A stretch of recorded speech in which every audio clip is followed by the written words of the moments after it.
নমস্কার। আজকে সান্ধ্যকালীন লাইভে এসেছি। এই লাইভে আসার মূল কারণ হচ্ছে, সামলাইনে লিখেছি যে আমাদের কি ব্লাড প্রেশার নিয়ন্ত্রণ করতেই হবে। ব্লাড প্রেশার যদি আমাদের নিয়ন্ত্রণে না থাকে তাহলে আমাদের কি কি সমস্যা হতে পারে। তো আজকে আমি এই ব্লাড প্রেশার নিয়ে আলোচনা করব আপনাদের সাথে। যদি আমরা ব্লাড প্রেশার দীর্ঘদিন নিয়ন্ত্রণ না করতে পারি বা আমাদের অজান্তেই আমাদের ব্লাড প্রেশার রয়েছে, উচ্চ রক্তচাপ রয়েছে, বা আমরা দীর্ঘদিন একই ধরনের ওষুধ খেয়ে যাচ্ছি আর ডাক্তারের কাছে গিয়ে মেজারমেন্ট করছি না যে আমার ব্লাড প্রেশারটা বেড়েছে কিনা, ওষুধ পরিবর্তন করতে হবে কিনা, সেটা যদি আমরা না করি তাহলে আমাদের কি সমস্যা হতে পারে। ব্লাড প্রেশার যদি আমাদের নিয়ন্ত্রণে না থাকে তাহলে আমাদের কি কি সমস্যা হতে পারে। প্রথমত, long term high blood pressure হওয়ার ফলে আমাদের বিভিন্ন শরীরের যে গুরুত্বপূর্ণ অর্গান সেগুলো ড্যামেজ হতে পারে, এবং এই মেজর অর্গান ড্যামেজ হওয়ার ফলে আমাদের কি কি সমস্যা তৈরি হতে পারে। আমাদের উচ্চ রক্তচাপ এর ফলে আমাদের সবচেয়ে অঘটনটা ঘটতে পারে আমাদের হৃদয়যন্ত্রে। যেমন আপনার যদি দীর্ঘদিন long term high blood pressure থাকে তাহলে আপনার হার্ট অ্যাটাকের সমস্যা ঝুঁকি বাড়তে পারে, আপনার হার্ট ফেলিওরের মতো সমস্যা বাড়তে পারে, স্ট্রোক হওয়ার চান্স বাড়তে পারে। কেন না, আমাদের যখন উচ্চ রক্তচাপ থাকে তখন হার্ট ফেলিওরের সমস্যাটা বেশি ভাব দেখা যায়। দেখুন, heart attack, heart failure both are different. But কেন আমি বলছি, আপনি long term uncontrolled high blood pressure sometimes may lead left ventricular hypertrophy. আপনি যদি দীর্ঘদিন আপনার রক্তের চাপ নিয়ন্ত্রণ না করেন তাহলে আপনার হার্ট মাসেলের উপরে অত্যধিক স্ট্রেন বা চাপ তৈরি হয়, যার ফলে হার্ট মাসেল ঠিক হয়ে যায়, মানে মোটা হয়ে যায়, যার ফলে রক্তের যে ধারণ ক্ষমতা, লেফট ভেন্ট্রিকলের যে রক্তের ধারণ ক্ষমতা, each ventricle, left ventricle contraction আমাদের 17 ml ব্লাড ইজেক্ট করে আমাদের সার্কুলেশনে। তাহলে যদি আমাদের ভেন্ট্রিকুলার ধারণ ক্ষমতা, মানে লেফট ভেন্ট্রিকুলার যদি রক্তের ধারণ ক্ষমতা যদি কমে যায় তাহলে আমাদের হার্ট ফেলিওরের সম্ভাবনা বাড়ে। কারণ না, লেফট ভেন্ট্রিকুলার ধারণ ক্ষমতা বাড়লেই আমাদের ট্যাকিকার্ডিয়া হওয়ার সম্ভাবনা বাড়ে, কারণ শরীরের চাহিদা অনুযায়ী হার্টকে অতিরিক্ত পাম্প করতে হয়। ফলে কি হয় না, লেফট অ্যাট্রিয়াম এবং লেফট ভেন্ট্রিকুলের মধ্যে সমন্বয় থাকে না, তখন ফিব্রিলেশন হয়, অ্যাট্রিয়াল ফিব্রিলেশন। এর ফলে কি হয় না, রক্ত তঞ্চন হয়। এই তঞ্চিত রক্ত যদি আমাদের করোনারি আর্টারির মধ্যে দিয়ে যায় তখন এটাকে করোনারি হার্ট অ্যাটাক আমরা বলবো, বা মায়োকার্ডিয়াল ইনফেকশন এর ফলে হয়, বা ইস্কেমিয়াও হতে পারে যদি পার্সিয়ালি ব্লকেজ হয়। আর যদি কমপ্লিট ব্লকেজ হয় তখন আমরা এটাকে ম্যাসিভ হার্ট অ্যাটাক বা মায়োকার্ডিয়াল ইনফার্কশন বলি। দ্বিতীয়ত, যখন এই ফিব্রিলেশন হয় বা হার্টের রেট অত্যধিক বেড়ে যায় লেফট ভেন্ট্রিকুলার হাইপারট্রফির ফলে, তখন হৃৎপিণ্ডের অনিয়মিত, মানে যেটাকে আমরা ইরেগুলার হার্টবিট বা অ্যারিথমিয়া বলি, তো এর ফলে কি হয়, আমাদের হৃৎপিণ্ডের মধ্যেই রক্ত তঞ্চিত হয়ে যায়, এবং সেই তঞ্চিত রক্ত সংবহনের মধ্য দিয়ে যখন করোনারি আর্টারির মধ্যে গিয়ে ব্লক তৈরি করে তখন আমরা হার্ট অ্যাটাক বলছি, আর যখন ব্রেনে যায় তখন এটাকে আমরা বলছি ব্রেন স্ট্রোক।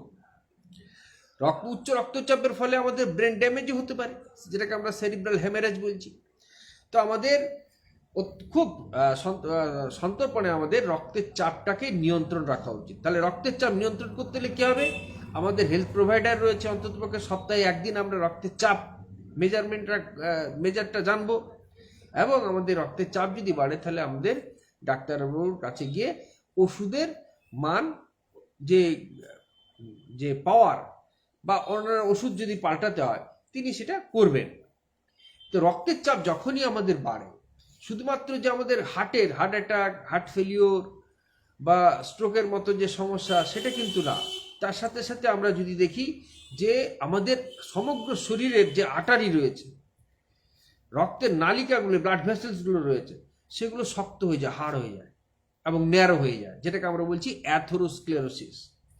এবং শুধুমাত্র যে ব্রেন হ্যামারেজ হবে, আমাদের হার্ট ফেলিয়ার হবে, হার্ট অ্যাটাক হবে, তা কিন্তু না।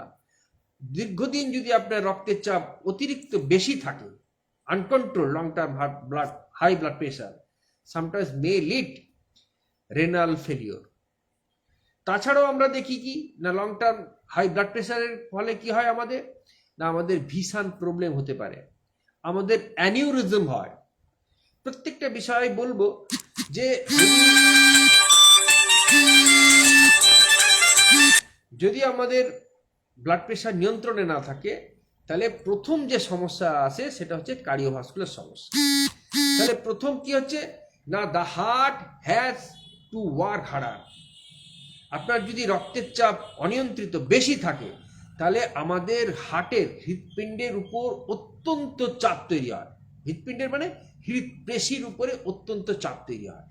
এই চাপ দীর্ঘদিন হওয়ার ফলে কি হয় না, হৃৎপেশি ঠিক মোটা হয়ে যায় এবং স্টিফ শক্ত হয়ে যায়, যেটাকে বলা হয় কনসেন্ট্রিক লেফট ভেন্ট্রিকুলার হাইপারট্রফি হয়। আপনার যদি long term high blood pressure থাকে, তাহলে ইকো করার পরে দেখা যায় যে কনসেন্ট্রিক লেফট ভেন্ট্রিকুলার হাইপারট্রফি। এই concentric left ventricular hypertrophy may lead later heart failure. তাছাড়াও আমরা দেখি যে আমাদের যদি দীর্ঘ সময় রক্তের চাপ বাড়া থাকে, তাহলে কি হতে পারে না, ইরেগুলার হার্টবিট, অনিয়ন্ত্রিত হৃদস্পন্দন, যেটাকে আমরা বলছি কার্ডিয়াক অ্যারিথমিয়া।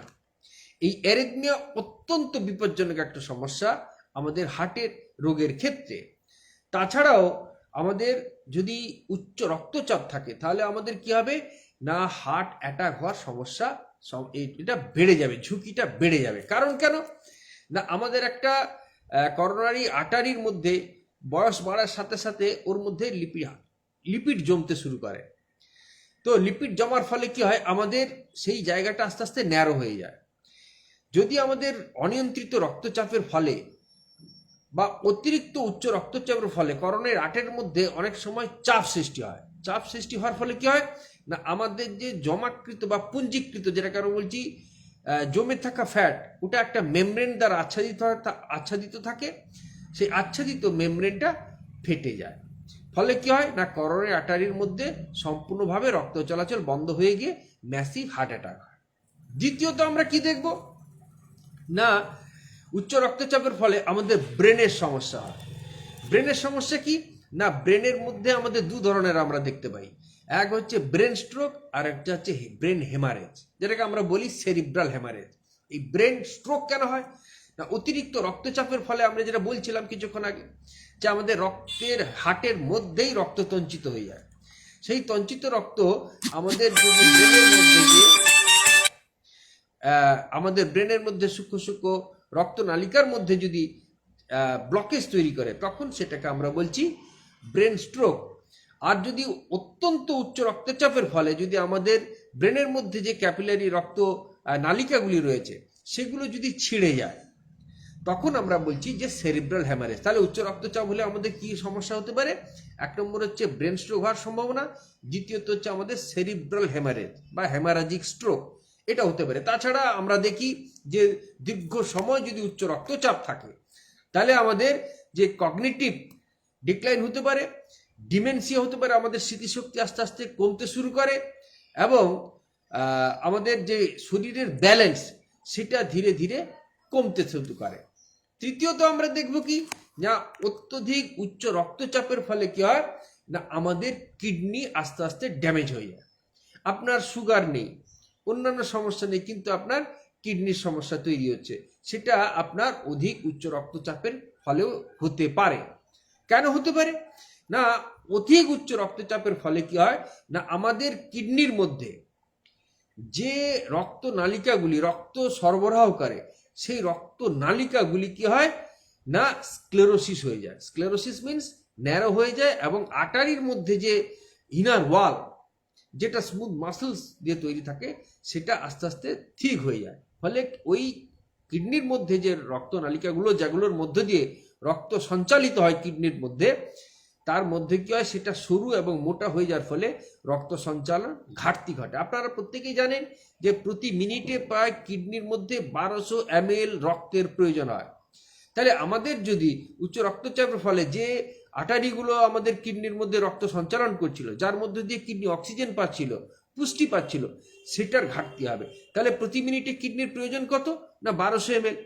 সেটা যদি ঘাটতি হয় তাহলে কি হবে না কিডনির মধ্যে থাকা কোষগুলো অক্সিজেন এবং পুষ্টির অভাবে আস্তে আস্তে ড্যামেজ হতে শুরু করবে। তাহলে ড্যামেজ হলে কি হবে না আমাদের কিডনির মধ্যে গ্লোমেরুলাস রয়েছে, তাহলে কি হবে না গ্লোমেরুলার ফিল্ট্রেশন রেট কমে যাবে।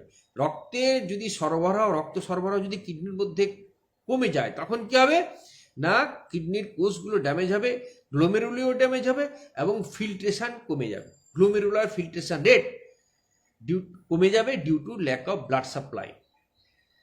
তাহলে কি হবে না আমাদের শরীরের মধ্যে যে যখন বিপাক ক্রিয়ায় উদ্ভূত বর্জ্য পদার্থগুলো, মানে আমাদের যখন শরীরে মেটাবলিজম হয় তখন তো বিভিন্ন ধরনের বর্জ্য পদার্থ তৈরি হয় এবং আমরা সারাদিন জল খাচ্ছি, বিভিন্ন ধরনের খাবার খাচ্ছি, তার মধ্যে দিয়ে ফ্লুইড আমাদের শরীরের মধ্যে প্রবেশ করছে। তাহলে কি হবে না শরীরের ফ্লুইড ব্যালেন্স এবং শরীরের থেকে বর্জ্য পদার্থ সেগুলো রক্ত থেকে ফিল্টার করে মূত্রের মাধ্যম দিয়ে কিডনি আমাদের বাইরে বের করে দেয়। তাহলে সেই কাজটা কিডনি করতে পারবে না। ফলে কি হবে আমাদের শরীরের মধ্যে বর্জ্য পদার্থগুলো জমতে শুরু করবে এবং অতিরিক্ত যে ফ্লুইড বা তরল, দেহ তরল, সেটাও জমতে শুরু করবে। ফলে কি হবে না ফার্দার রক্তের হাই ব্লাড প্রেশার বাড়তে শুরু করবে। যদি আমাদের শরীরে বর্জ্য পদার্থ এবং অতিরিক্ত ফ্লুইড বেরিয়ে না যায়, কিডনি যদি বের করতে না পারে, অক্ষম হয়ে যায়, তাহলে কি হবে আমাদের শরীরে ফ্লুইড রিটেনশন হবে, যার ফলে আরও ব্লাড প্রেশার বাড়বে এবং আরও কিডনির ক্ষতি হতে শুরু করবে। তাই আমাদের প্রাথমিক অবস্থা থেকেই রক্তের চাপকে নিয়ন্ত্রণ করা অত্যন্ত জরুরি। চতুর্থ নম্বর আমরা দেখি কি আটারি। আমাদের শরীরের সমস্ত যে সরবরাহকৃত কাজ করে সেটা হচ্ছে আটারি এবং ব্লাড ভেসেলস। তাহলে দীর্ঘদিন আপনার যদি উচ্চ রক্তচাপ থাকে তাহলে আমাদের যে আটারির ইনার লাইনিং সেটা ক্ষতিগ্রস্ত হয়। তাহলে ইনার লাইনিং কি থাকে না স্মুথ মাসেলস। এই স্মুথ মাসেলস থেকে কি হয়, এই স্মুথ মাসেলসের মধ্যে এন্ডোথেলিয়াল সেলস থাকে ইনার ওয়ালের মধ্যে। এই এন্ডোথেলিয়াল সেলসগুলো ক্ষতিগ্রস্ত হয়, যার ফলে কি এন্ডোথেলিয়াল সেলস থেকে নাইট্রিক অক্সাইড রিলিজ করে। এই নাইট্রিক অক্সাইড আমাদের ব্লাড ভেসেলসকে ডাইলেট করতে সাহায্য করে। কিন্তু দীর্ঘ উচ্চ রক্তচাপের ফলে যখন আমাদের ব্লাড ভেসেলসের ইনার ওয়ালগুলো, আটারির ইনার ওয়ালগুলো যখন ক্ষতিগ্রস্ত হয়ে যায়, তখন কি হয় এই এন্ডোথেলিয়াল সেলস থেকে নাইট্রিক অক্সাইড রিলিজটা কমে যায় এবং সেখানে কি হয় না এন্ডোথেলিন 1 রিলিজটা বেড়ে যায়। তাহলে কি হলো নাইট্রিক অক্সাইড কমে গেল এবং এন্ডোথেলিন 1 রিলিজটা বাড়তে শুরু করলো। ফলে কি হবে এই এন্ডোথেলিন 1 এর কাজ হচ্ছে কি আরো ভেসেলকে কনস্ট্রিক্ট করা, আরো সংকুচিত করা, ব্লাড ভেসেলসকে সংকুচিত করে দেয়। ফলে আপনার রক্তের চাপ বাড়তে শুরু করবে। তাছাড়াও অনেক ক্ষেত্রে দেখা যায় যে বাল্জ ফরমেশন করে। এই আমাদের আটারির ইনার ওয়াল যখন আস্তে আস্তে থিক হয়ে যায় এবং আস্তে আস্তে যখন ন্যারো হয়ে যায়, এর ফলে এক ধরনের বাল্জ প্রডিউস করে, যেটাকে আমরা বলছি অ্যানিউরিজম। এই অ্যানিউরিজম কি হয় উচ্চ রক্তচাপে অনেক সময় ছিঁড়ে যায়, ফেটে যায়। এর ফলে কি হয় না প্রাণঘাতী জীবন সংকটের মতো পরিস্থিতি তৈরি হয়। তাছাড়াও আমরা দেখি কি না ভিশাল প্রবলেম, আমাদের চোখের সমস্যা তৈরি হয়। আমাদের যদি উচ্চ রক্তচাপ থাকে আমাদের চোখের সমস্যা তৈরি হয়। কারণ কি না উচ্চ রক্তচাপের ফলে কি হয় না চোখের মধ্যে যে ব্লাড সাপ্লাই করে যে সব রক্তনালিকাগুলি, সেগুলো আস্তে আস্তে থিক এবং ন্যারো হয়ে যায়। ফলে আমাদের চোখের মধ্যে যেসব কোষ রয়েছে তার প্রতিনিয়ত অক্সিজেন পুষ্টি প্রয়োজন হয়। ফলে যখনই আপনার রক্তের যে পরিমাণ যখন চোখের কোষের মধ্যে কমে আসছে, তখন চোখের মধ্যে থাকা যে কোষ সেগুলো আস্তে আস্তে ড্যামেজ হতে শুরু করছে।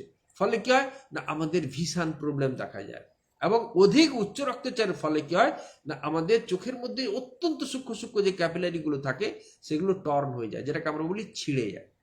যার ফলে কি হয় না আমাদের দৃষ্টিশক্তি ধীরে ধীরে কমে আসে। শুধু এই নয়, তাহলে আমরা বুঝবো কি করে, কোন কোন লক্ষণ দেখলে আমরা বুঝবো যে আমাদের রক্তের চাপ বেড়েছে? প্রথমত দেখবেন যদি আপনার রক্তের চাপ বাড়ে, সেটা প্রথম হচ্ছে আপনাদের হেডেক, যেটা হচ্ছে মাথার পিছন দিকে এক ধরনের মানে কি বলবো স্পেজমেটিক হেডেক দেখা যায়। মানে আপনার মনে হচ্ছে একটা কিছু কামড়ে ধরে আছে, মানে কি বলবো, সিভিয়ার হেডেক হতে পারে। তার সাথে সাথে আমরা দেখব যে আপনার যদি অতিরিক্ত উচ্চ রক্তচাপ থাকে তাহলে আপনার বুকে যন্ত্রণা হতে পারে, বুকের বাম সাইড বরাবর বা কাঁধে হাতে আপনার যন্ত্রণা হতে পারে। আপনার শর্টনেস অফ ব্রেথ, আপনি হাঁটছেন, আপনার শ্বাস নিতে একটু মনে হচ্ছে কষ্ট হচ্ছে, আপনি বসে আছেন বা শুয়ে আছেন, মনে হচ্ছে একটু শ্বাস নিতে কষ্ট হচ্ছে, শুতে পারছেন না। তার সাথে সাথে আমরা কি দেখি না, চোখের দৃষ্টিশক্তি একটা ঝাপসা আছে, ডিজিনেস যেটাকে আমরা বলি, মাথা ঘুরতে পারে। আপনি যখন হাঁটছেন আপনি আপনার সামনের দিকে হয়তো ঝুঁকে পড়ছেন, আপনি নিজেকে ব্যালেন্স রাখতে পারছেন না। তার সাথে সাথে অধিক উচ্চ রক্তচাপ অনেক সময় আমাদের নাকের মধ্য দিয়ে ব্লিডিং ঘটাতে পারে। তার সাথে সাথে আমরা কি দেখি না, অনেকে অজ্ঞান হয়ে যেতে পারে। আবার অনেক সময় অত্যন্ত দ্রুত হারে আমাদের হার্টবিট, মানে হৃদস্পন্দনটা দ্রুত হতে পারে। এবং সবচেয়ে অনেক সময় দেখবেন যাদের অধিক উচ্চ রক্তচাপ রয়েছে, হয়তো তার কোনো লক্ষণ, এইসব লক্ষণগুলো প্রকাশ হয়নি, কিন্তু দেখা যাচ্ছে ফেসিয়াল ফ্লাশিং, মানে মুখ লাল হয়ে যাচ্ছে, ওর মানে হাঁটা চলাতেও কোনো অসুবিধা নেই, মাথা যন্ত্রণা নেই, অন্যান্য যেসব ক্লিনিক্যাল সিমটম সেগুলো নেই, কিন্তু মুখ লাল হয়ে আসছে, যেটাকে আমরা বলি ফেসিয়াল ফ্লাশিং। অধিক উচ্চ রক্তচাপ দেখবেন যে ফেসিয়াল ফ্লাশিং দেখা যায়। তো এই লক্ষণগুলো যদি আপনারা দেখতে পান তাহলে দ্রুত রক্তের চাপ পরীক্ষা করে যে সমস্যা হচ্ছে সে তার এর মতো আপনি ওষুধটা গ্রহণ করবেন, অ্যান্টি হাইপারটেনসিভ ওষুধ আপনি গ্রহণ করবেন। তাহলে ব্লাড প্রেশার আমরা কিভাবে নিয়ন্ত্রণ করব? আমাদের ব্লাড প্রেশার নিয়ন্ত্রণ করার প্রথম যে চাবিকাঠি সেটা হচ্ছে স্ট্রেস ফ্রি লাইফ।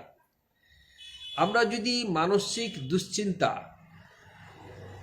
পরিহার করতে পারি তাহলে এটা হচ্ছে প্রথম ধাপ আমাদের রক্তচাপ নিয়ন্ত্রণ করার। দ্বিতীয়ত কি হচ্ছে না, আমাদেরকে বয়স পেরোনোর সাথে সাথে, 40 পেরোনোর সাথে সাথেই আমাদেরকে অন্ততপক্ষে সপ্তাহ হোক বা 15 দিন বা মাসে একবার রক্তের চাপ পরীক্ষা করা উচিত। দ্বিতীয়ত কি না, সল্ট রেস্ট্রিক্টেড ডায়েট, অতিরিক্ত লবণ খাওয়া যাবে না। বা যেসব স্পাইসি ফুডে অতিরিক্ত লবণ থাকে, দেখবেন বাজারে যেসব স্পাইসি ফুড তাতে প্রচুর পরিমাণে লবণ থাকে, সেই লবণ কিন্তু আপনার রক্তের চাপ বাড়াতে সাহায্য করে। তাহলে খাদ্য লবণ আপনাকে কমিয়ে ফেলতে হবে, পরিমিত খাদ্য লবণ আপনাকে গ্রহণ করতে হবে। অ্যাভয়েড কি করতে হবে? আপনাকে ধূমপান ছাড়তে হবে, আপনি যদি পুরুষ হন বা মহিলা হন। অ্যালকোহল গ্রহণ করা চলবে না, অ্যালকোহল যদি খান অত্যন্ত লিমিটে, সপ্তাহে বা মাসে একবার, তো পুরোপুরি বর্জন করাই ভালো। তৃতীয়ত কি হচ্ছে, ডোন্ট ইট আফটার 6 PM। সূর্যাস্তের পর আপনি খাদ্য গ্রহণ করা নিয়ন্ত্রণ করুন। সন্ধ্যা 7টার মধ্যে আপনি খাবার গ্রহণ করার চেষ্টা করুন। অতিরিক্ত রাতে যদি আপনি খাবার খান, 10টা, 11টা, 12টার সময় যদি খাবার খান, আপনার দ্রুত রক্তের চাপ বাড়ার সাথে সাথে আপনার ডায়াবেটিস, হাই কোলেস্টেরল, ট্রাইগ্লিসাইড এগুলো বাড়বেই। তৃতীয়ত কি হবে না, আপনি বেশি পরিমাণ শাকসবজি এবং ফল গ্রহণ করুন। তার সাথে সাথে আপনি স্ট্রেসটাকে কমিয়ে ফেলুন। এবারে প্রশ্ন আসবে যে মানসিক চাপের সঙ্গে ব্লাড প্রেশারের সম্পর্ক কি? না, আপনি যখন অতিরিক্ত মানসিক চাপের মধ্যে থাকবে আপনার স্ট্রেস হরমোন ক্ষরণ হবে, অ্যাড্রিনালিন, নর অ্যাড্রিনালিন, কেটোকোলামাইন, যেটাকে বলা হয় নিউরোট্রান্সমিটার হরমোন। তাহলে এগুলো কি করে না, আমাদের শরীরের ব্লাড ভেসেলসকে সংকুচিত করে এবং আমাদের হার্ট রেট বাড়িয়ে তোলে। তাহলে এই হার্ট রেট এবং ব্লাড ভেসেল যদি কনস্ট্রিক্ট হয় তাহলে কি হবে না, আমাদের হার্ট অ্যাটাকের সম্ভাবনা বেড়ে যাবে। তাই প্রত্যেকেই আমরা চেষ্টা করব যাদের এজ অ্যাবাভ 40 তারা অন্ততপক্ষে 15 দিন বা মাসে একবার ব্লাড প্রেশার পরীক্ষা করবে। যাদের প্রেশারের ওষুধ খান তারা অন্ততপক্ষে সপ্তাহে একদিন টেস্ট করবেন এবং 6 মাস অন্তর লিপিড প্রোফাইল দেখবেন। এই ব্লাড প্রেশার এবং লিপিড প্রোফাইল এইটা যদি আপনার নিয়মিত চেক আপ করতে পারেন তাহলে আপনার হার্ট অ্যাটাকের ঝুঁকি বা সেরিব্রাল হেমারেজ বা সেরিব্রাল স্ট্রোক, ব্রেন স্ট্রোক হওয়ার ঝুঁকি অনেকাংশেই কমে যাবে। ধন্যবাদ আজকের মতো। যদি এই ভিডিওটি ইনফরমেটিভ মনে হয় আপনাদের কাছে তাহলে আপনারা শেয়ার করুন। ধন্যবাদ।